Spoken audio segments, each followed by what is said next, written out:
آئیے دیکھیے حضرت آسیہ فرعون کی بیوی ہیں،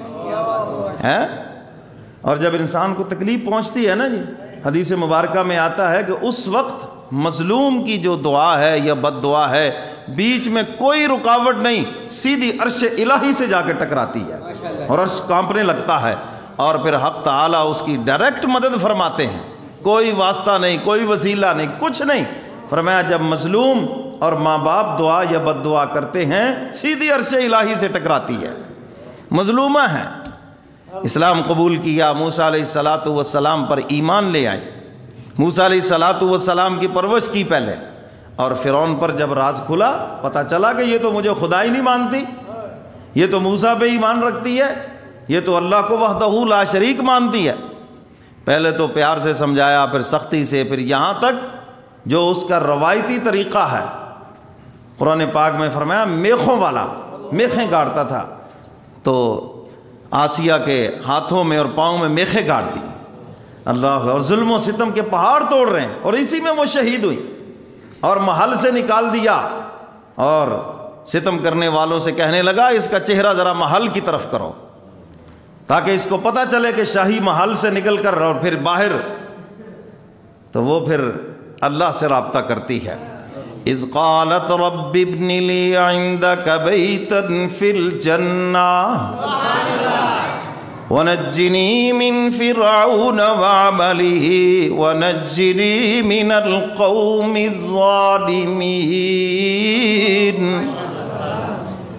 فرعون نے کہا اس کو شاہی محل سے نکال دو، اور میخیں گاڑی ہوئی ہیں، تشدد ہو رہا ہے، کہا کہ اس کا چہرہ محل کی طرف کرو۔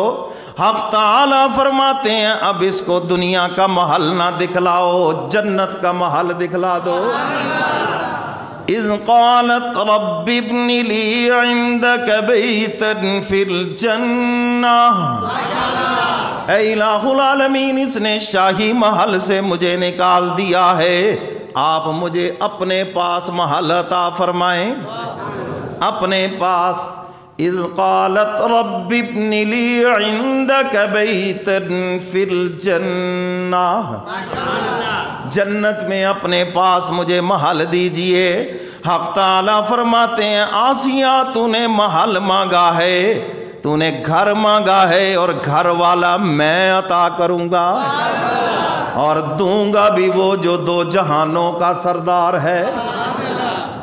سیدہ خدیجۃ الکبریٰ رضی اللہ تعالیٰ عنہ کا آخری وقت ہے، حضور فرماتے ہیں جب جنت میں جاؤ میری بیوی آسیہ سے میرا سلام کہنا۔ عرض کیا اللہ کے محبوب آپ نے کیا کوئی مجھ سے چھپ کر شادی کی ہے؟ آپ کا تو پہلا نکاح میرے ساتھ ہوا ہے۔ حضور فرماتے ہیں کہ حق تعالیٰ نے آسیہ کا جنت میں میرے ساتھ نکاح کر دیا ہے۔ اذ قالت رب ابن لی عندک بیتا فی الجنہ، اے الہ العالمین اپنے پاس مجھے جنت میں محل عطا فرما دیجئے۔ اللہ کے پاس تو اس کے محبوب کا محل ہے نا، جنت الفردوس میں تو حضور کا محل ہے۔ حضور فرماتے ہیں جب بھی اللہ سے جنت مانگو جنت الفردوس مانگو، کیونکہ جو جنت الفردوس میں جائیں گے وہ سب میرے پڑوسی بن جائیں گے۔ آسیہ مانگ رہی ہے الہ العالمین مجھے اپنے پاس جنت میں محل عطا فرما دیجئے۔ اس انداز سے مانگا، نقد بشارت آ گئی۔ فرمایا اب اس کو فرعون کا محل نہیں دکھانا، ادھر سے پردے حائل کر دینے ہیں اور آسمان سے پردے ہٹا کر جنت کا محل دکھلا دیجئے۔ اور اسی تشدد کے اندر شہید ہو گئی۔ میرے محترم سامعین، جب انسان کو تکلیف پہنچتی ہے نا، مظلوم ہوتا ہے، تو پھر اس کے لیے سب دروازے کھلے ہوتے ہیں۔ جو زبان سے نکالتا ہے عرش الہی سے ٹکراتا ہے اور حق تعالیٰ اس کو قبول فرما لیتے ہیں۔ اولاد ستائے تو بد دعائیں نہ دو، ان کی ہدایت کے لیے دعا کرو۔ دل دکھے تو ان کی ہدایت کے لیے دعا کرو، وہی تو قبولیت کی گھڑی ہے۔ مخلوق ستائے، لوگ ستائیں، تکلیف پہنچے، دعا کرو، وہی تو قبولیت کی گھڑی ہے، وہ تو رحمت کا دروازہ کھلا ہوا ہے۔ میرے محترم سامعین، ہم وہ وقت گالم گلوچ میں ضائع کر دیتے ہیں، اول پھول بک کر ضائع کر دیتے ہیں، وہی تو قبولیت کی گھڑی ہے۔ اللہ فرماتے ہیں میں ٹوٹے ہوئے دل میں رہتا ہوں، جس کا دل ٹوٹ جائے، دل زخمی ہو جائے، فرمایا میں بسیرا کر لیتا ہوں، یہی تو وقت ہے مولا سے مانگنے کا۔ میرے محترم سامعین، ہمارے اکابر نے ہمیں یہی چیزیں سکھلائی ہیں، اللہ والوں کی صحبت سے یہی چیزیں ملتی ہیں، وہ آپ کو دعائیں سکھلائیں گے۔ اور رمضان کے مہینے میں تو خاص کر اپنے لیے، اپنے فوت شدگان کے لیے دعائیں مانگیں، غائبین کے لیے دعائیں مانگیں۔ حدیث مبارکہ کا مفہوم ہے جو دعا تم غیب کے لیے مانگتے ہو وہ پہلے تمہارے حق میں قبول ہوتی ہے۔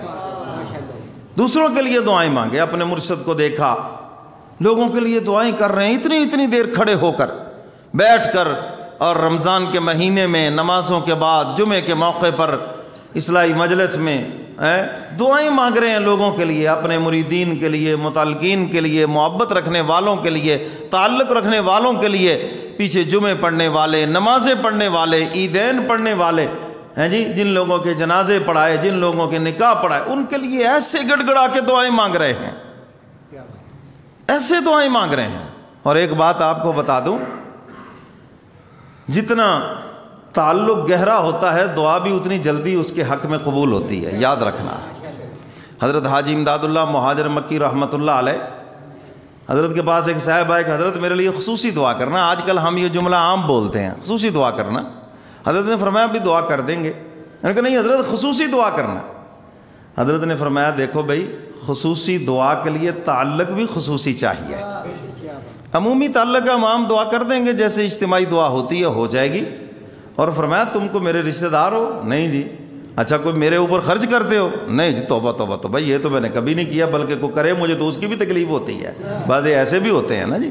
ہاں، تو فرمایا جب تمہارا تعلق عمومی ہے، خصوصی تعلق ہی نہیں، کبھی ہمارے ساتھ تعلق رکھا ہی نہیں ہے، تو فرمایا پھر دعا بھی عمومی ہوگی۔ اور خصوصی تعلق حضرت شاہ حکیم اختر صاحب نور اللہ مرقدہ نے ایک مثال سے بیان فرمایا۔ فرمایا کہ بچہ آپ سے کہے کہ 100 روپے دے دو انکل، آپ کہیں چل بھاگ جائے یہاں سے، لیکن تھوڑی دیر کے بعد وہی بچہ آپ کا اکلوتا بیٹا ہو اور اس کا ہم عمر ہو، اکٹھے پڑھتے ہوں، باؤں میں بائیں ڈال کر آپ کے پاس آ جائیں، اور پھر آپ کا بیٹا آپ کے کہے ابا جان یہ میرا دوست ہے، یہ میرا بھائی بنا ہوا، ہم اکٹھے کھیلتے ہیں، اکٹھے پڑھتے ہیں، آپ ہمیں 100 روپے دیں، تو آپ 1 منٹ میں نکالیں گے، اس کو بھی دیں گے، اس کو بھی دیں گے، اور سر پہ شفقت کا ہاتھ بھی پھیریں گے۔ فرمایا یہ ہے خصوصی تعلق۔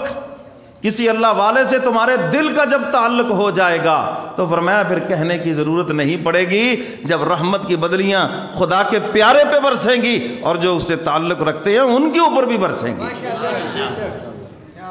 جب ان سے تعلق خصوصی ہوگا۔ اب تعلق تو ہے دولت سے، یہ دل میں ٹٹول کر تو دیکھو، تعلق تو ہے کسی حسینہ سے، ہے تعلق تو ہے کسی بڑائی سے اور عہدے سے، تعلق بناؤ کسی اللہ والے سے، کسی خدا کے پیارے سے۔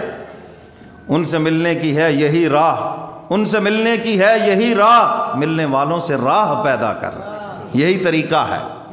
تو میرے محترم سامعین، حضرت حاجی امداد اللہ مہاجر مکی رحمۃ اللہ علیہ غلاف کعبہ پکڑ کے، میرے پردادا پیر غلاف کعبہ پکڑ کے دعا کر رہے ہیں، مولا بیت اللہ کا طواف کرتے ہوئے جان نکل جائے، ہائے، اور خدا نے دعا قبول فرمائی، طواف کرتے ہوئے جان نکلی، اور جنت مالا میں سیدہ حلیمہ سعدیہ ان کے قدموں میں میرا دادا پیر سویا ہوا ہے۔